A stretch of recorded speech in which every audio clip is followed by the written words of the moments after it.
신명기 8장 1절로 6절까지 신명기 8장 1절로 6절까지 교독하겠습니다. 제가 먼저 읽겠습니다. 하나님의 말씀입니다. 내가 오늘 명하는 모든 명령을 너희는 지켜 행하라. 그리하면 너희가 살고 번성하고 여호와께서 너희의 조상들에게 맹세하신 땅에 들어가서 그것을 차지하리라. 내 하나님 여호와께서 이 40년 동안에 내게 광야길을 걷게 하신 것을 기억하라. 이는 너를 낮추시며 너를 시험하사 내 마음이 어떠한지 그 명령을 지키는지 않는지 알려 하시니라. 너를 낮추시며 너를 줄이게 하시며 또 너도 알지 못하며 내 조상들도 알지 못하던 만나를 내게 먹이신 것은 사람이 떡으로만 사는 것이 아니요 여호와의 입에서 나오는 모든 말씀으로 사는 줄을 내가 알게 하려 하심이니라. 이 40년 동안에 내 의복이 헤어지지 아니하였고 내 발이 부르트지 아니하였노라. 너는 사람이 그 아들을 징계함 같이 내 하나님 여호와께서 너를 징계하시는 줄 마음에 생각하고 내 하나님 여호와의 명령을 지켜 그의 길을 따라가며 그를 경외할지니라. 아멘. 지난 시간에는 누가복음 10장이죠. 내가 어떻게 성경을 읽느냐 그런 말씀을 해주셨는데 그 말씀의 본질이신 하나님, 내 하나님을 기억해라. 내 하나님 여호와를 기억하라는 제목으로 우리 이천송 성성 전도사께서 말씀을 해주시겠습니다. 경청하시기 바랍니다.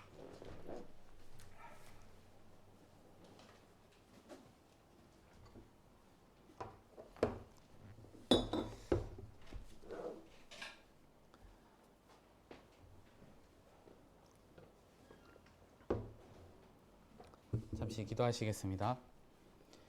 사랑하는 하나님 아버지 감사합니다. 오늘도 하나님 앞에 나와 예배할 수 있는 귀한 마음 허락하시니 감사합니다. 주님 이 시간 말씀을 듣는 마음 또한 간구합니다. 성령께서 또한 이 시간 주관하여 주셔서 말하는 자나 듣는 자나 한 성령 안에서 깨닫는 은혜가 있게 하여 주시옵소서. 모든 걸 주님께 맡겨오며 예수 그리스도의 이름으로 기도드립니다. 아멘. 네, 오래전에 저하고 같이 동문 수학하는 한 전도사님이 단톡방에 질문을 하나 올렸습니다. 하나님의 사랑은 무조건적인 사랑인가요? 하는 질문이었습니다. 저는 이렇게 대답했습니다. 제가 아는 한 어떤 조건을 거시는 것은 못 봤습니다만 혹 아시는 조건이 있으신가요? 하고 물어봤습니다. 그러자 그분은 이렇게 말씀하시더라고요. 성경을 보면 이렇게 해야 이렇게 해주겠다. 이런 구절들이 참 많다는 것입니다. 그래서 그분은 하나님의 사랑이 조건에 있다고 생각하는 것 같았습니다. 정말 성경을 읽다 보면 때로 하나님이 과연 아무런 조건이 없이 우리를 사랑하신 게 맞나? 하는 그런 말씀들을 대면할 때가 있습니다. 사실 오늘 본문 1절과 같이 그리하면 하는 그런 접속사가 들어가 있는 말씀들이 특히 그런 생각을 많이 가지게끔 합니다. 혹시 하나님의 사랑에 조건이 있는 것은 아닐까? 여기게 하는 것이죠. 하나님의 사랑은 정말 무조건적인 사랑일까요? 아니면 그분의 사랑을 받기 위해서 우리가 무언가를 해야 하는 것일까요? 물론 이 무엇인가는 우리의 믿음을 포함해서 말하고 있습니다. 여러분의 생각은 어떠신지요? 여러분이 지금 대답하시지 않으시지만 마음으로 생각한 그것이 맞는지 오늘 본문을 통해서 한번 살펴보고자 합니다. 오늘 본문은 모세가 행한 3번의 설교, 이제 가나안에 들어가기 직전에 3번의 설교 중 2번째 설교에 해당하는 본문입니다. 신명기 1장 3절을 보면 40째 해 11째 달 그 달 첫째 달에 하고서 출애굽 후 40년이 지났음을 말해주고 있습니다. 40째 11째 달 그 달 첫째 날에 모세가 이스라엘 자손에게 여호와께서 그들을 위하여 자기에게 주신 명령을 다 알렸으니 라고 말하고 있습니다. 그리고 1장 4절에는 그때는 모세가 헤스본에 거주하는 아모리 왕 시온과 바산 왕 옥을 죽인 후라고 말합니다. 지금 이스라엘 백성은 요단 동쪽 모압 평야에서 요단강을 건너기 직전에 모세에게서 약속의 땅에 들어가서 지켜야 할 주의사항들을 듣고 있습니다. 모세는 하나님께서 이스라엘을 지키신 그 모든 섭리와 과거에 베풀어 주신 모든 축복을 되돌아보면서 권면과 훈계를 하고 있는 중입니다. 특히 이 신명기 8장은 신명기는 물론 전체 구속사의 어떤 기본 사상 중 하나인 절대자 하나님과 또 그분이 명령하신 율법에 순종할 때는 큰 복을 받게 되지만 불순종했을 때는 큰 형벌을 받게 될 것이라는 것을 강조하고 있는 부분입니다.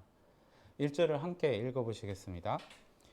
내가 오늘 명하는 모든 명령을 너희는 지켜 행하라. 그리하면 너희는 살고 번성하고 여호와께서 너희의 조상들에게 맹세하신 땅에 들어가서 그것을 차지하리라. 하나님께서 하나님의 계명을 잘 지켜 행하면 복을 받을 것이라는 말을 어떻게 보면 이 말은 오경 전체 모세 오경의 전체의 주제이기도 합니다. 지키면 복, 어기면 화. 1절의 말씀도 모든 계명을 잘 지키면 살 수 있고 번성하게 될 것이고 또 여호와께서 이스라엘의 조상들에게 맹세하신 땅에 들어가 그 땅을 차지하게 될 것이라고 합니다. 즉 복을 받기 위해서는 이 계명을 잘 지켜야 한다고 말씀하시는 듯합니다.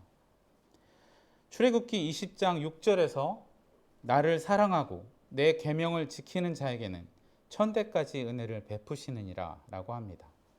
그리고 레위기 5장 17절에는 만일 누구든지 여호와의 계명 중 하나를 부지 중에 범하여도 허물이라 벌을 당할 것이니 라고 합니다. 어쨌든 벌을 당하지 않고 은혜를 받으려면 계명을 잘 지켜야 한다는 것입니다. 이처럼 모세 오경을 시작으로 해서 구약의 전체 계명에 대한 준수는 늘 요구되는 사항이었습니다. 그리고 그것에 따라 복과 화를 받는다고 말씀을 하시죠. 마치 계명의 준수가 복과 화의 조건이 되는 듯합니다. 과연 그럴까요? 그런데 2절에서 보면 조금 의아한 생각이 드는 말씀이 나옵니다. 함께 읽겠습니다.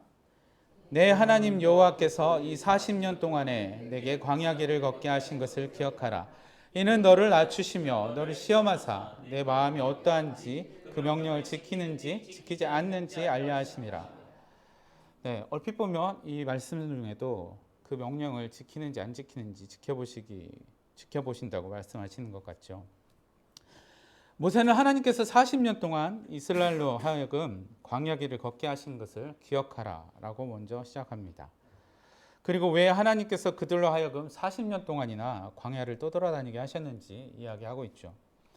그런데 의아한 것은 광야를 40년이나 걸은 것이 그들이 불순종했기 때문에 받은 벌이라고 말하고 있지 않다는 것입니다.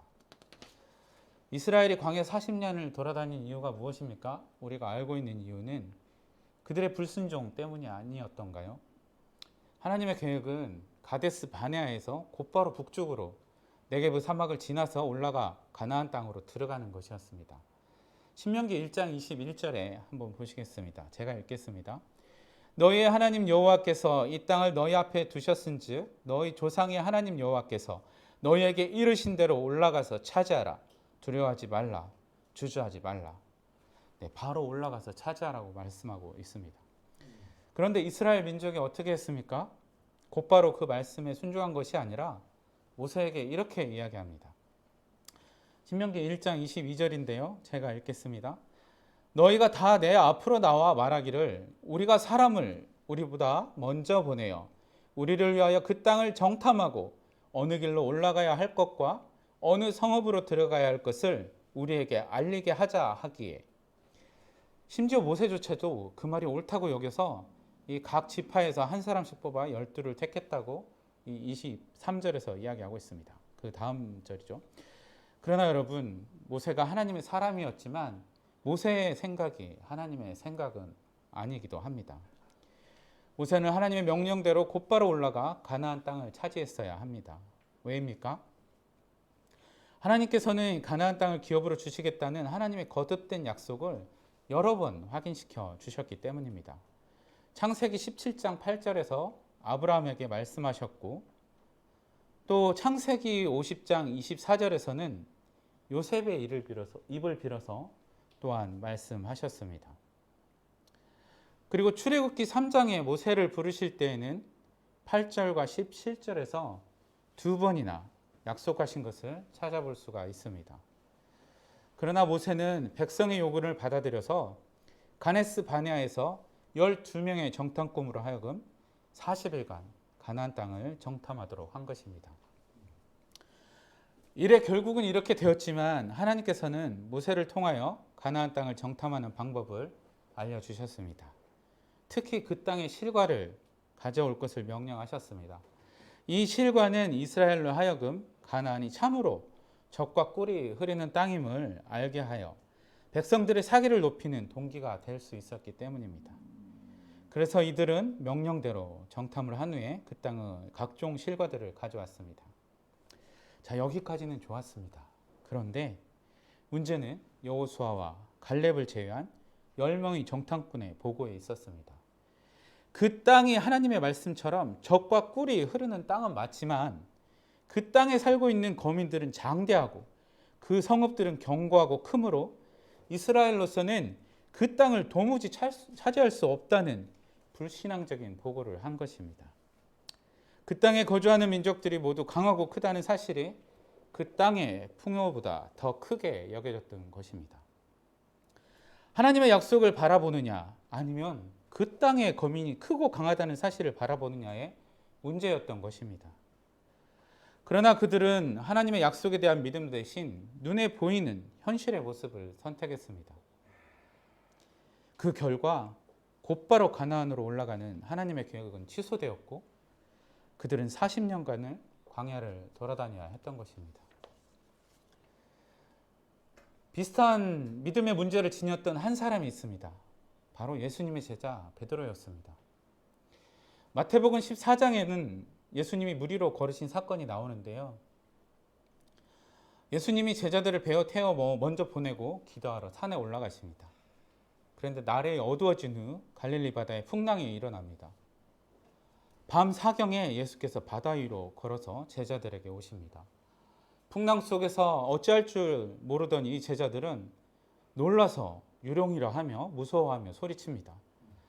그때 예수님은 안심하라, 나니 두려워 말라 라고 말씀하십니다.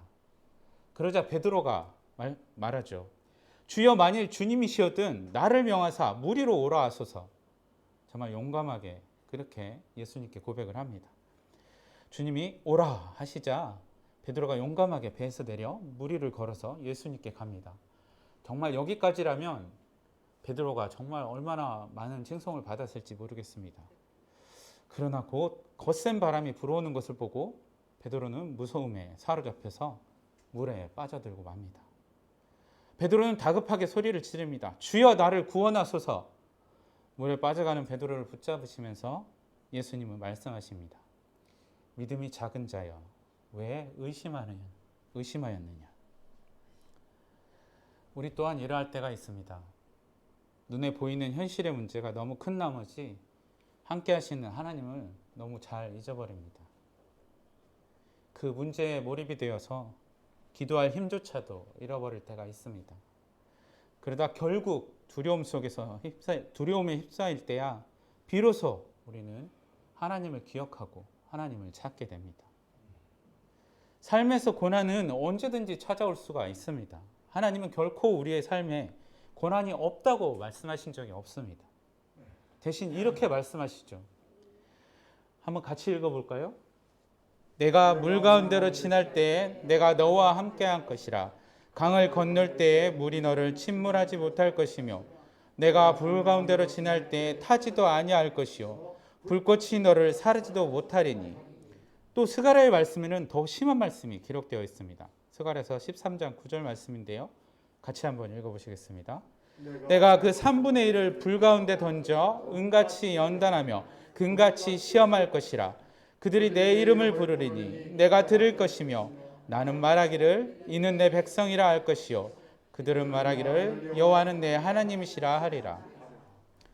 불 가운데로도 지날 수도 있고 강을 건너기도 하고 불 가운데로 지나가기도 합니다. 심지어 하나님이 일부러 불 속에다가 던지기도 한다고 말씀하십니다.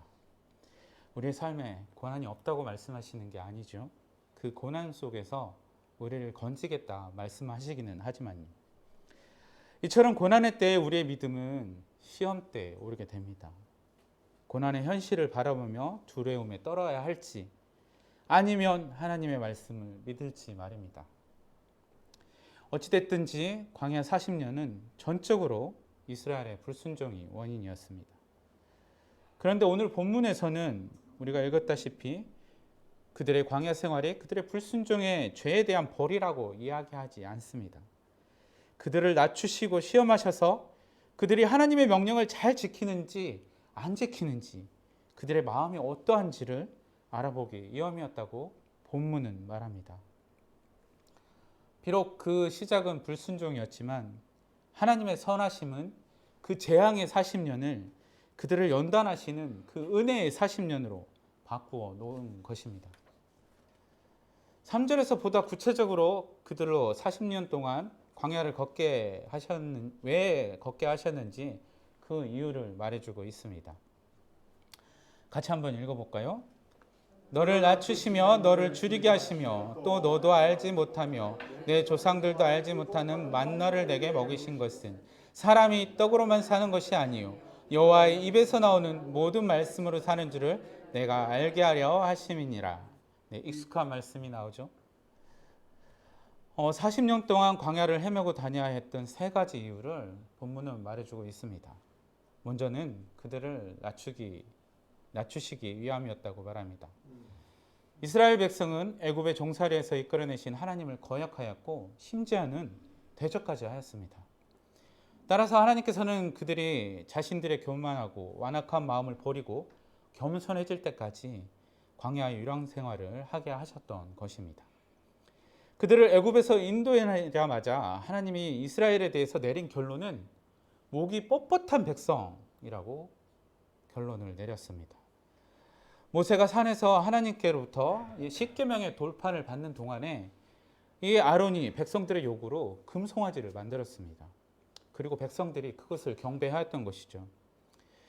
그 금송아지 사건이 있은 후 하나님이 내린 평가가 바로 목이 뻣뻣한 백성이었습니다. 출애굽기 33장에는 하나님이 모세에게 신의 산을 떠나 가나안으로 가라 라고 말씀하시는 장면이 나오는데 이때에도 하나님께서는 그들이 목이 곧은 백성이라서 하나님께서 함께 올라가지 않겠다고 말씀을 하십니다. 그들과 함께 가다가는 그들을 길에서 아예 없애버릴지도 모르기 때문이라고 하나님께서 말씀하시는 거죠. 그러니 이 백성들이 얼마나 목이 곧고 완악한 백성이었겠습니까? 그들이 고집센 백성이었기 때문에 하나님께서는 그들과 함께 가지 않겠다고 심지어 말씀까지 하시는 거죠. 한마디로 하나님 앞에서 자기를 낮출 줄 모르는 민족이 바로 이 이스라엘 민족이었습니다. 결국 그들을 낮추기 위해서 하나님께서는 40년이라는 세월을 필요로 하셨던 것이죠. 아니, 하나님께서 필요로 하신 게 아니라 이스라엘이 다짐하기 위해서 이스라엘에게 필요한 시간이 바로 그 40년이었습니다. 사실 근데 우리에게도 이러한 시간이 필요합니다. 왜냐하면 우리도 그들처럼 목이 곧을 때가 많기 때문이죠. 하나님의 약속을 잊어버리기 쉽고 불안해하면서 현실의 모습에 두려워 떨곤 하는 존재들이면서도 이 하나님의 뜻에 맡기기보다 우리 뜻대로 하려는 경향이 더 많은 게 사실입니다. 우리 자신이 얼마나 무능력한 존재인지 인식하는 순간 더욱더 하나님을 철저하게 의지하게 되는 것이죠. 하나님만 의지합니다 라는 그 고백이 언제 나옵니까? 바로 내 힘으로 아무것도 할 수 없을 때, 그때 고백되어지는 것 아닙니까? 광야의 시험의 목적은 이 인도하시는 하나님을 신뢰하고 전적으로 하기 위함이었습니다. 하나님께서 광야 시험을 하신 두 번째 이유는 이스라엘의 순종 여부를 시험하시기 위함이었습니다. 하나님께서는 광야의 고난과 시련을 통해 하나님의 명령을 지키는지를 시험하셨습니다. 순종에는 믿음이 필요합니다. 이스라엘에게는 그들을 애굽에서 이끌어낸 하나님의 능력을 믿는 믿음이 필요했습니다. 그리고 베드로에게는 예수님이 붙잡아 주실 거라는 그 믿음이 필요했습니다. 자신들의 힘이나 능력에 대한 믿음이 아니었던 것이죠. 그러나 그들은 그 믿음의 대상을 잘못 정했던 것입니다. 하나님의 능력과 주님의 붙드심을 믿었어야 하는데 자신들의 능력을 믿고 말았던 것입니다. 결국 눈에 보이는 상황에 맞닥뜨리자 자신들의 능력을 자각하고 맙니다. 믿음의 대상이 잘못된 결과는 바로 불순종과 의심으로 이어졌던 것입니다. 우리에게도 이 믿음이 필요합니다. 우리 자신에 대한 헛된 믿음이 아니라 우리를 붙드시는 그 하나님의 능력에 대한 그 믿음 말입니다. 그러나 그런 하나님의 능력보다 더 중요한 하나님의 속성에 대한 믿음이 있습니다. 잠시 후에 그걸 한번 알아보시겠습니다. 3절을 다시 한번 읽어볼까요? 너를 낮추시며 너를 줄이게 하시며 또 너도 알지 못하며 내 조상들도 알지 못하는 만나를 내게 먹이신 것은 사람이 떡으로만 사는 것이 아니요 여호와의 입에서 나오는 모든 말씀으로 사는 줄을 내가 알게 하려 하심이니라. 네, 이스라엘로 광야를 헤매게 하신 세 번째 이유는 하나님만을 전적으로 의지하도록 훈련시키기 위함이었습니다. 하나님께서는 광야 40년 동안 낮에는 구름 기둥으로 밤에는 불 기둥으로 이스라엘을 돌보셨습니다. 비록 그들이 자기들의 죄로 인해서 택한 광야 생활이었지만 하나님께서는 그들을 내버려 두지 않으셨습니다.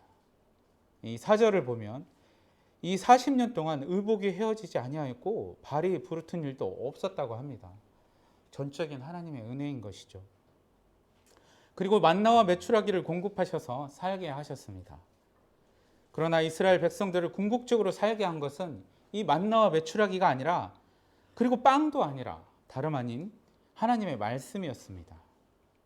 이 하나님의 사람이 떡으로만 사는 것이 아니요 여호와 입에서 나오는 모든 말씀으로 산다 하는 이 말씀은 여러분이 잘 아시다시피 우리가 여러 번 들었죠. 예수님께서 마귀에게 시험 당하실 때 첫 번째 시험에서 하신 말씀입니다. 이 시험이 무엇이었습니까? 돌들로 떡덩이가 되게 하라는 시험이었습니다. 마태복음 4장 3절에 제가 읽겠습니다. 시험하는 자가 예수께 나와 이르되 내가 만일 하나님의 아들이거든 명하여 이 돌들로 떡덩이가 되게 하라 라고 시험을 합니다. 전에 목사님이 설교하셨지만 예수님은 이 돌들로 떡덩이가 되게 하실 능력이 있으셨습니다. 그렇지만 그렇게 하지 않으셨죠. 왜입니까? 그분에게 중요한 것은 자신이 무엇을 할 수 있는지를 보여주는 것이 아니라 아버지의 뜻이 더 중요했고 아버지께서 그 모든 것을 공급해 주신다는 그 사실이 더 중요했기 때문입니다. 그것이 또한 모세가 지금 이스라엘을 향해서 말하고자 하는 것이기도 합니다. 이 히브리 원어에는 입에서 나오는 모든 말씀이라고 할 때 이 말씀이라는 말이 사실 있지 않습니다. 원어적으로는 여호와의 입으로부터 나오는 모든 것으로 원어적으로는 되어 있습니다. 만물은 그분의 말씀으로 인해서 생겼습니다. 그러므로 하나님의 입으로부터 나오는 모든 말씀이란 단순히 하나님의 율법과 교훈 외에도 우리의 삶에서 필요로 하는 그 모든 것이 그분으로부터 나온다는 것을 의미하는 것입니다. 말씀으로 창조하시는 분이기 때문이죠. 단지 떡의 공급자일 뿐만 아니라 모든 것의 공급자가 하나님이라는 말씀입니다.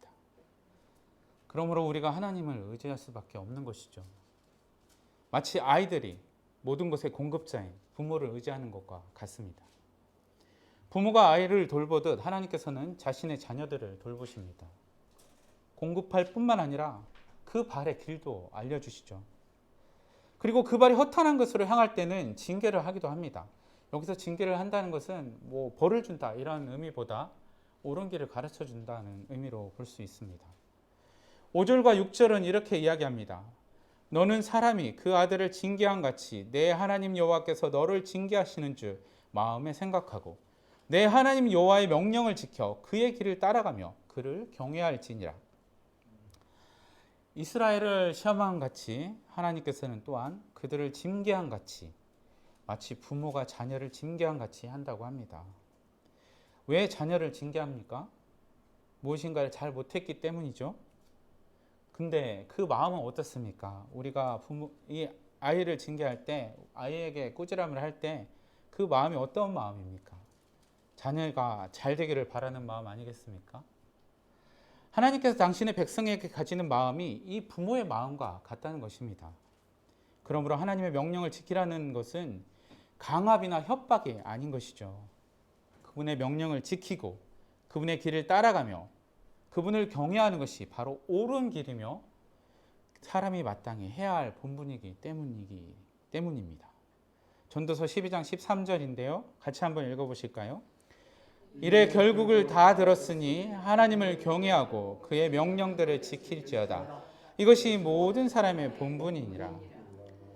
그것이 하나님이 주신 지혜로 한때는 지혜자였던 솔로몬이 말년에 깊이 깨달은 교훈이 아니겠습니까? 그런데 여기서 우리가 한 가지 알아야 될 것은 부모가 그 자식에게 말하는 것과 하나님의 교훈에는 차이가 있다는 것입니다. 부모는 자녀와 같은 사람입니다. 불완전하며 미성숙하기는 사실 마찬가지입니다. 다만 그 정도의 차이가 형격하게 있다는 것일 뿐이죠. 그러므로 자녀에게 하는 교훈도 부모의 임의적인 판단에 의할 때가 많습니다. 또 그것이 반드시 옳을 때만 있는 것이 아닙니다. 여기 계신 부모님들도 자녀에게 항상 옳은 것만 가르치는 것은 아닐 것입니다. 그렇죠? 그러나 하나님은 어떤 분이시죠? 하나님은 완전하신 분입니다. 무엇보다도 하나님은 선하십니다. 시편 100편에는 이 하나님의 선하심을 이렇게 노래합니다. 같이 한번 읽어보실까요? 여호와는 선하시니 그의 인자하심이 영원하고 그의 성실하심이 대대에 이르리로다. 아멘. 우리가 믿어야 하고 또 그 믿음을 잃어버리면 안 되는 것이 바로 이 하나님의 선하심, 그 속성입니다. 그분이 선하시다면 그분이 무엇인가 허락하신 뜻, 그 뜻 또한 선하시기 때문입니다. 오늘 본문에서 이스라엘이 광야 40년을 헤매도록 그 하신 것 또한 하나님의 그 선하신 뜻이었기 때문입니다. 이 오늘 본문 뒤에 나오는 8장 16절을 함께 읽어보시겠습니다. 내 하나님,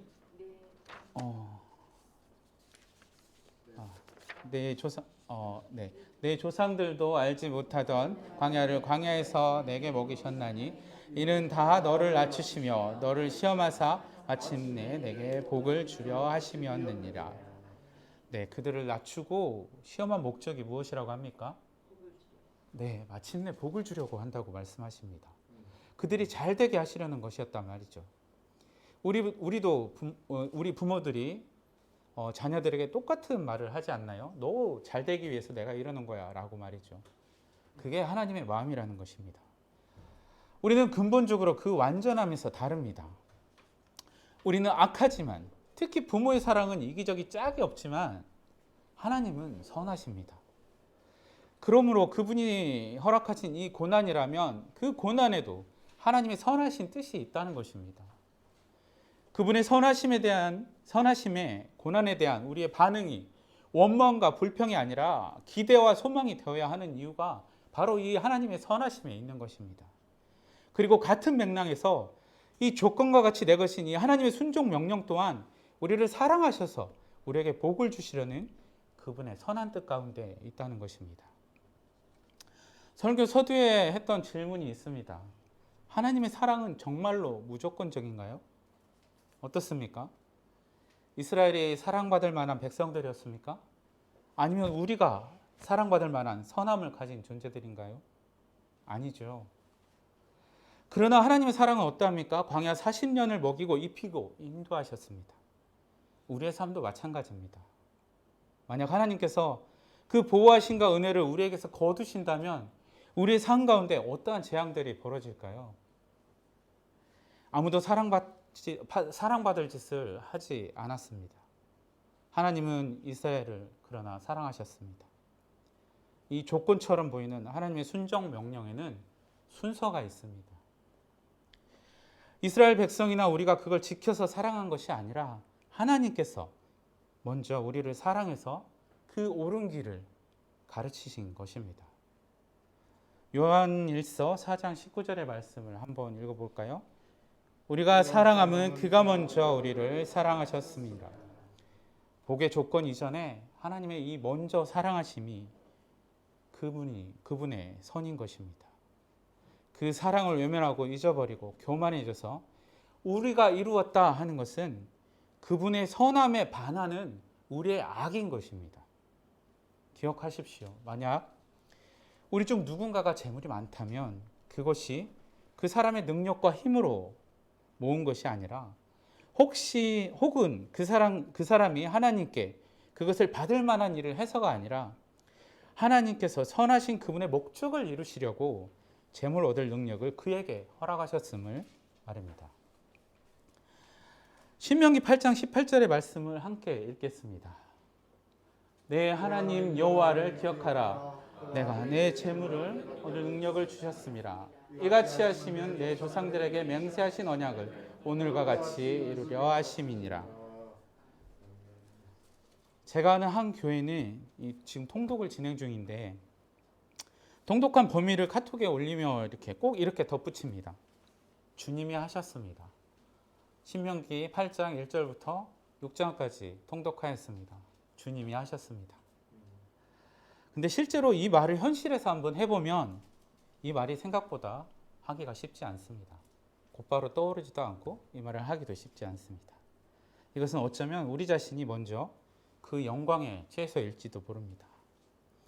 여러분들이 만나는 사람들이 물론 그렇지 않을 경우도 많겠지만 많은 경우 믿는 사람들일 것입니다. 그분들에게서 무엇인가 칭찬과 격려를 받았다면 이렇게 말해 보십시오. 주님이 하셨습니다. 라고 말이죠.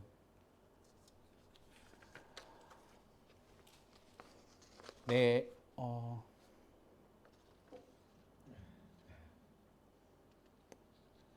여러분에게 무슨 업적이 있거나 혹은 어떤 자리에서 영광을 받을 만한 일이 있다면 그것을 행하신 하나님을 기억하십시오. 그리고 혹시 고난 가운데 있다면 복 주시기 위한 하나님의 연단의 시간은 아닌지 돌아보시기를 바랍니다.